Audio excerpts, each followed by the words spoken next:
Wes Harris is a marketing analyst and managing editor of Business of Soccer. Earlier, I asked him how the hooliganism on display in France is affecting the real business, the marketing behind football. So some of the fights, the terror threats, the violence, the things that you're seeing on TV, a lot of this is to be expected in some of these bigger tournaments. But there are, especially with the terror threats, some increased security protocols being put into place that are impacting ports, airports, things like that.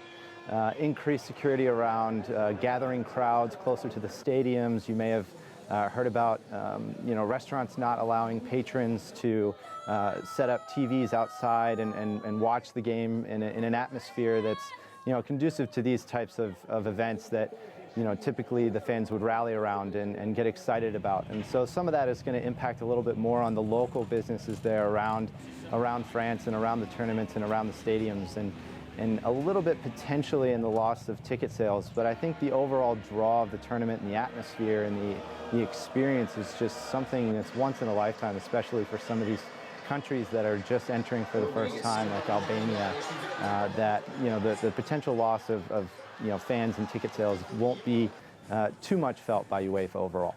What kind of marriage, Wes, is there between the sponsors of the Euro and the different countries that participate? Are there bonuses?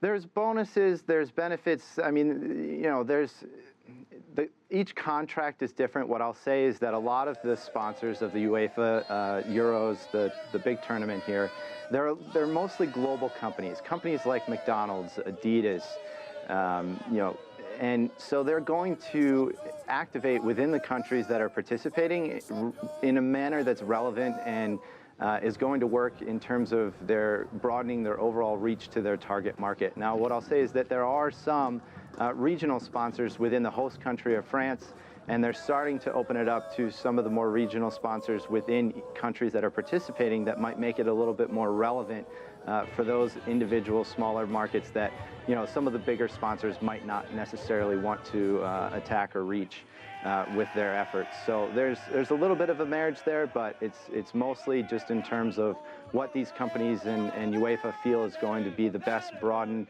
best tools to reach their target market. UEFA still expects to make more money than it did 4 years ago. Football's still so popular.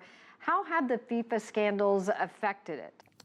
So FIFA scandals and in part UEFA, the president, former president of UEFA, Michel Platini, was considered one of the right-hand men of Sepp Blatter and was very involved there and is under investigation, etc. And so it's touched UEFA as well. And I'll say it's definitely brought the world of global soccer under a very scrutinizing microscope, and rightfully so, given everything that has come to light. And I think that we're still at the tip of the iceberg, and it'll only continue to broaden in terms of the investigation, and we'll see what happens. But I will say that, for some part, it's actually increased the level of engagement with your everyday fan, which I guess you could call a silver lining, but it's not necessarily the spotlight that you want on soccer. But I think that from here we can only go up, and it's only going to get better. And some of the reforms that we've been seeking to make happen, and want to have happen as fans and industry professionals, potentially, hopefully we'll start to see those come to light.